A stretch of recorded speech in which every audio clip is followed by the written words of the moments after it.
Hello, everyone. Janie here from Your Weight Loss. Hi, Leash. Hi. Today we're talking about hunger, which I think people will love. It's a great topic. It is a great topic. How how are you? I'm really good. I I'm mean, really happy that our house is empty. This is the first time we just had a run of 4 days with all the humans in the home. stop. I'm actually gonna look right now. How is it looking for the next few We're days? good. We're going to make We're it good. through. Yeah. We're gonna make it through. Oh yes, canceled that storm. Thank you. Yeah. Thank you, Lord. Okay, yes, good. Yeah, we're doing great, and we feel like we need the humans to be gone in order to be like our best when it comes to this. And actually, I was thinking about like how I could never do both at the same time and be happy. As in, like, I was like losing patience yesterday. I'm like, you're not supposed to be here. Go away. I mean, that's the thing too. It's with the kids, it's quality and quantity. Do you know what I mean? Like when you Right. don't, how can I miss you if you don't go away? Oh my God, I Ever. agree. Okay, so today we're talking about all the things: hunger cues, calorie deficit, quality of calorie, quantity of food, all of it. And I think that all fits in and ties into really nice um, with this topic of hunger. Agreed. Okay. So share with everyone what brought up this conversation. Okay, so someone posted a question on our Instagram about how can I, so she wants to follow her hunger cues. And that's something that we obviously put out there in the world. We're like, you know what? You need to follow what your body is telling you. But she says, and I love it, she's like, if I follow my hunger cues, I'm going to overeat and not be in a deficit. So how can I, and she's like, to be in a deficit, I truly believe like I need to always be hungry. And she says, how can I follow my hunger cues without overeating, without being over my calories? So basically, it's almost like this: how can I lose weight without feeling hungry? Yeah. Yeah, And I that's the assume question. I assume that she's also looking to maybe be more on the intentional side of eating versus the tracking side. Like she wants to actually honor her hunger, and but not count the number of calories, but actually be in a calorie deficit. Exactly. And that's like very for some reason confusing for a lot of humans out there, Alicia.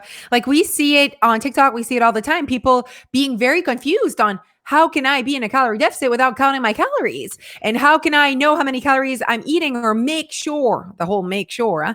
Let's make sure I'm in a deficit by counting. And there's just so many words. So many words that we need to say.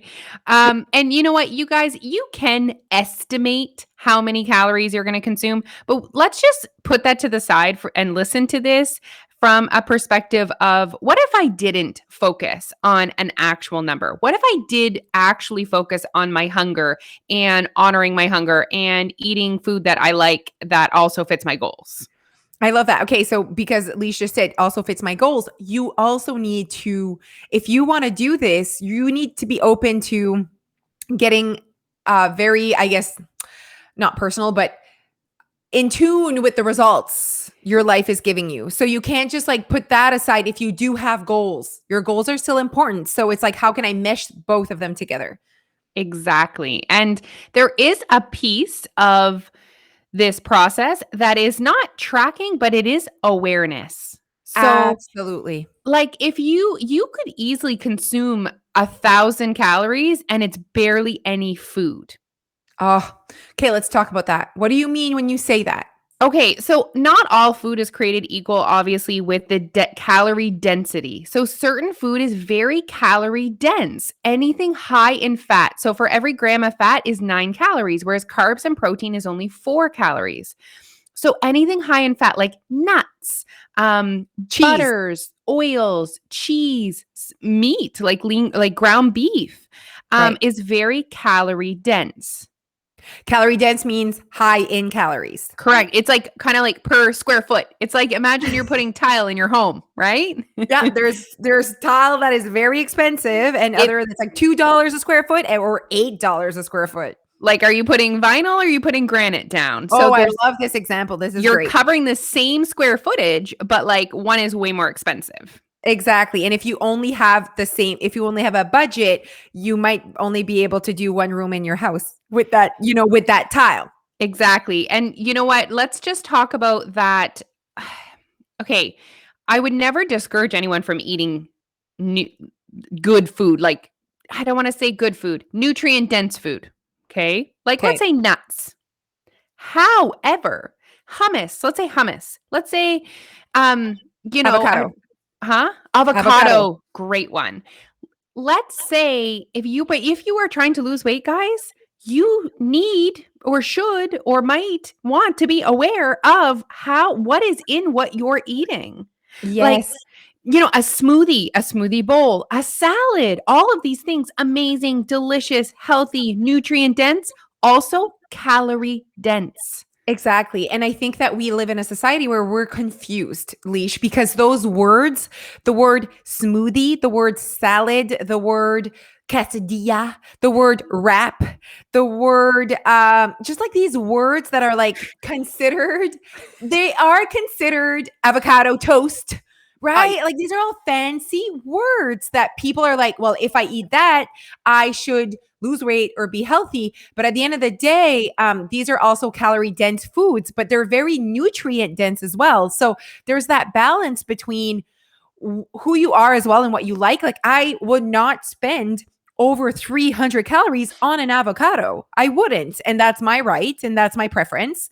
And it's not because I'm scared of 300 calories. It's just, I want to be smart about my budget. And maybe you don't want to spend that much money on really fancy flooring, right? Maybe you want a really nice something else, nice furniture instead. There is a difference here. And that's why this conversation is so important. First of all, to create awareness for people that are frustrated because they feel like, well, I'm eating healthier, but I'm not losing weight. But also, sometimes people think there's certain foods they should eat, and Right. they're just eating them because they know they're healthy. Quinoa, that's another great one, very calorie dense, very nutrient dense, but they're eating it because they think they should to be healthier, and they don't even realize, they don't even actually like it that much. Absolutely. Absolutely. So you're spending all this money on flooring that you don't even like Oh, no, no, no. Let's not because do you think that. it's what you should do. Exactly. And you're like, oh, well, this is the flooring that the guy said at the store. Yeah, the guy just wants to he wants to sell you the most expensive one. He doesn't care if you're going to have to pay this for years. The guy said it was the best one, so that's the one you did. Exactly. Okay, so that's a Okay. piece of it, is the Yes. hunger, is to be aware of calorie density. Okay, So so let's go and talk about when people say, I feel like to be in a deficit, I need to be hungry. What do you think is happening in the background? okay, so that's a lot of that is diet mentality, I think, too, is we often think we need to suffer to lose weight, and if we're Right. not feeling deprived or hungry, then it's not working. It's Mm. almost like a rite of passage to weight loss is hunger and deprivation. And I do think that past experiences with weight loss, like people with their own past experiences with weight loss, really link that feeling to results, like deprivation, being hungry. So they think they need to go back to that type of feeling in order to lose weight. Now, guys, there is a difference between, like, you guys know, and we all know that to lose fat, you need to be in a calorie deficit, but there is a range. Can we talk about that? That you do not need to feel like if you are feeling hungry all the time and deprived all the time and you're melting, like there's that's like red alert.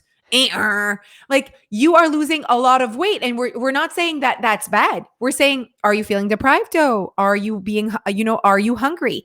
And someone asked that on Instagram last night. Leash said, what is too much? Like, is there such a thing as losing too much weight? And I said, yes, if you lose weight in an unhappy, miserable, unsustainable, deprivating way. That is the only definition I have for losing too much weight. There's no number attached to it. It's a feeling, it's the way you do it.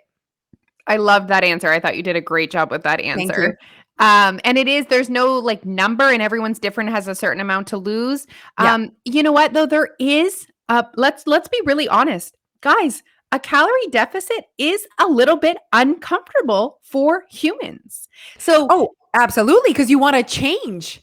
You yeah, want I you want mean, to make a change in your body. and our bodies were made to basically, make sure we had enough food. So as soon as we, maybe aren't fully full, our brains are going crazy and we need to manage that. So I'm not saying you are never ever going to be a little bit hungry, but you also shouldn't be starving all the time. No, and there are things that you can do when you realize, man, I'm always hungry around 3 p.m. There are things that you can do, and that takes self-awareness, mindset work, and that's where the importance really lies, right? It's not in necessarily like in order for you to sustain weight loss and get it and to achieve it and then keep it, the mindset work behind everything and the self-awareness behind everything is what's going to keep you going, not the perfect meal plan, not a certain magical food item.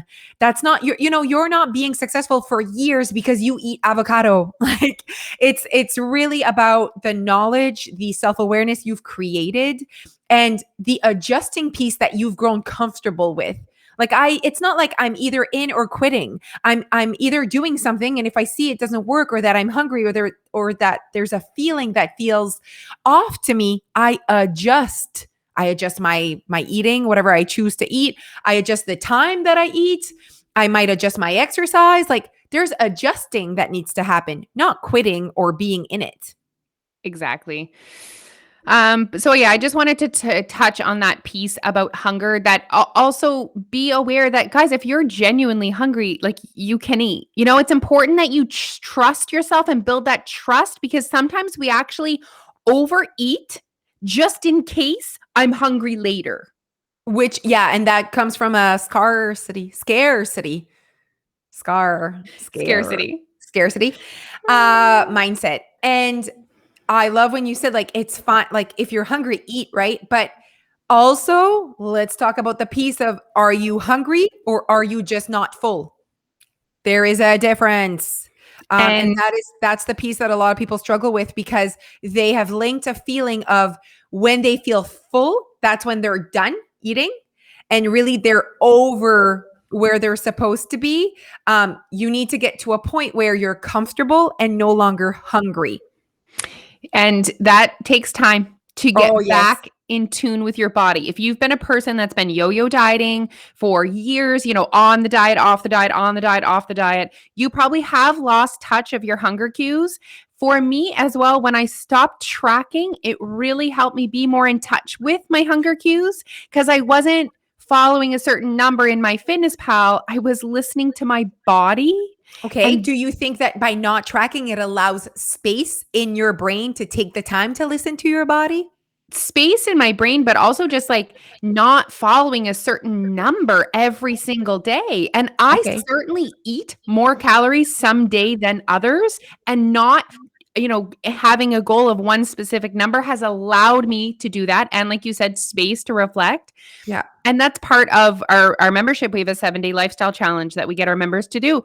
And part of it is, were you over hungry today? Were you feeling deprived today? Were you stuffed at any point today? So all of Absolutely. these prompting questions are going to help you to be more in touch with your hunger.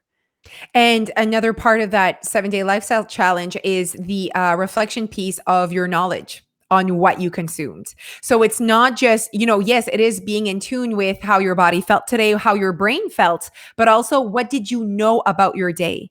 And there is a knowledge piece that comes into play here when you want to live your life without counting calories. There is still knowledge. You don't have to have a whole piece of paper writing every number down, but there is knowledge that is going to be beneficial to your success. Absolutely. And it's not even about always having the knowledge, but it's recognizing that you are lacking it. So sometimes we're like, I should be good. I should have lost weight this week. I should. But then the scale is like, no, girl, that did not happen. And so we're lacking the fact that we are lacking, like we have not made peace with the fact that we are lacking self-awareness. And I think that our 7-day lifestyle challenge every single day all it is a yes or no question. Is there something you consumed today that you have no clue how many calories it is? And if you answer yes every single day, you cannot say that your body should have reacted a certain way. We want you to recognize that you are lacking some knowledge in what you're consuming, and that might be a part of the quote unquote problem of not losing the weight. And I want to say that I have been at this a very long time. I have a pretty good understanding of food knowledge, and I still learn and are almost surprised every week by certain food items and how, and sometimes good surprise, sometimes bad Yeah. surprise. But there's a lot of power in educating yourself. Yes. And I mean, I grew up on high calorie dense foods. Like that's how my mom fed me. And then I loved volume. So that's why like obesity for me came at a young age because it was just how I grew up. And I'm so happy of the knowledge I have. I don't think that my experience in being, overweight at a young age, losing the weight and doing what we do is what makes me know more when I feed my children. It's like, yes, but it's the knowledge that I've grown on the type of food I'm feeding them. And also like, for example, I think this is a great example. I bought fish sticks for Dia. Okay. And I looked at it's a fried fish stick that you put in an oven. Now, you guys know I'm not fancy. Okay. But she does love fish and chip in the summer and she'll eat like half a piece. She's not a big eater. Anyway, so I look at the nutrition fact and one piece is 350 calories. Okay. And I know because I know my daughter and portions is not important to her. Okay. So I'm like, but imagine another person that doesn't look okay and feeds this to their children. Now, I'm not saying this, but most people be like, oh, they can eat too. You're at 7. And then they serve it with like some sort of like pasta or some sort of side, like some noodles or even craft dinner if you're like trying to just be like simple. Let's say, you know what I mean? Imagine that meal that people do feed their children. And there's nothing bad or good about whatever, but it's the portion and not knowing like I just fed 900 calories to my 5-year-old for supper. And there are 5-year-olds that can eat, will just eat everything. And on top of that, you say, finish your plate. You know what I mean? I just feel like that plays a role in today's obesity issues in children and in whatever. It's not necessarily the food. Like we are in North America. We give our children food from a restaurant and from our freezer. Like it is what it is. We also give them fresh food as well, but there is all of that we have access to. But there's that piece of like knowing that is very calorie dense. So if I want to feed that to my child tonight, maybe one piece is what is reasonable, right? I don't know. I like had that thought. I was like, Jeff, this is 350 calories. And I know for sure as me, if I look at myself as a 6-year-old and my mom feeding me, she would have given me 2 pieces with a side. I know it. That's what, and I see it with my eyes when I've gone to places where I see them feeding that portion. I guess I'm lucky, quote unquote, that my kid wouldn't finish all of that. But right now I'm not even, maybe I've never put her in a situation where there's all that food to eat. I was put in that situation as a young kid. And therefore I ended up being obese at quite a young age. But it's just the world we live in, which is, we're tired moms. We want to do quick things. Most of us, that is what we do. And you obviously feed your children with more home cooked meals, but they also eat restaurant food. They do. Oh, absolutely. Yeah, no, absolutely. And I feel like we live in that kind of life, Yeah, no, I'm very open about the fact that I certainly do feed my kids all of the things because I think it is important. You know what? I actually heard you talking about this. I don't know where you were talking, but you were talking about the way you grew up and then you struggled with your weight. And it's really, you grew up with lots of crap in your house, right? Absolutely. Yep. I grew up with none of that in my house. But I also struggled with my weight because when I did see chips or cookies or a chocolate bar, I gave her because I'd never had the experience of having the abundance mindset of having chips around, but not having to finish them all because tomorrow they're gone. Right. So that's been important for me and for the way I raise my children is to give them opportunities to listen to their bodies and have that food around them. And this just proves how, at the end of the day, both of us had our weight issues, and it was all because we're in a calorie surplus, right? We ended up in a calorie surplus in some way.